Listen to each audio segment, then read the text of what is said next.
2027 என்பது நாங்கள் மிகவும் பார்க்க முடியாத ஒரு ஆண்டாக மாறப்போகுது. மாறப்போது. மிகவும் அதாவது வறட்சி அதிகமாக, ம். மழை வீழ்ச்சி இல்லாத ஒரு ஆண்டாக மாறப்போகுது. அப்ப அதுக்கான முன்னேற்பாடுகள எடுக்கோணும். இந்த ம். அரசாங்கம் எடுக்குதான்னு தெரியல. உண்மையிலே அதுல முன்னேற்பாடு எடுக்கக்கூடிய 3 துறைகள் மிக முக்கியமாக இருக்கு. ம். ஒன்று விவசாயத்துறை, விவசாயத்துறை. அடுத்தது பொதுமக்கள் பணித்துறை ம். பணித்துறை, பணித்துறை. அடுத்தது நீர்வளத்துறை. நீர்வளத்துறைக்கு தான் இங்க ஒரு மிக மிக முக்கியமான முக்கியமான பங்கு ஒரு இருக்கு. பங்கு இருக்கு. என்னன்னா, இப்ப இருக்கிற நீர் மேலாண்மைய இன்னும் அதிகரிச்சு, எப்படியெல்லாம் நீர சேகரிக்க முடியும்? எங்க ம். எல்லாம் நீர இப்ப தற்காத்துக் கொள்ள முடியும்ன்ற விஷயத்த இந்த நீர் வே வேளாண்மை வந்து அதாவது நீர் முகாமைத்துவ அமைப்பு வந்து முன்னெடுக்கணும்ன்ற விஷயத்த நாங்க கேட்டுக்கொள்றோம். ம். அது எல்லாவற்றையும் கடந்து மக்கள்ட்ட இத பத்தி போய் கொண்டு போய் சேர்க்கோணும். இப்படி ஒரு விஷயம் நடக்க கட்டாயம் போகுதுன்றத கொண்டு மக்களுக்கான போய் சேர்க்கோணும். விழிப்புணர்வு வந்து இந்த இருக்கிற அரசாங்கமா வரைக்கும். கொண்டு போகணும். இது ம். வந்து ஒரு அரசாங்க ரீதியாக இது முன்னெடுக்கப்படணும். என்னென்னவோ விஷயத்த பத்தி இந்த அரசாங்கம் கதைக்குது. ம். சம்மந்தமே இல்லாம அ ஒருத்தன் ஈழத்துல ஒரு கலைஞன் பாட்டு பாடுனா தூக்கி அரெஸ்ட் பண்ணி உள்ள போடுது.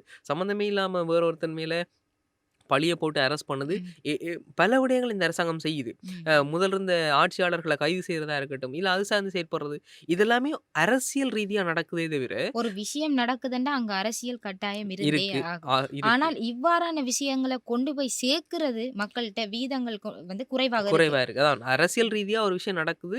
ஆனா, மக்களுடைய சேவை கருதி எந்த விஷயம் நடக்கிற மாரி கட்டாயம் தெரியல.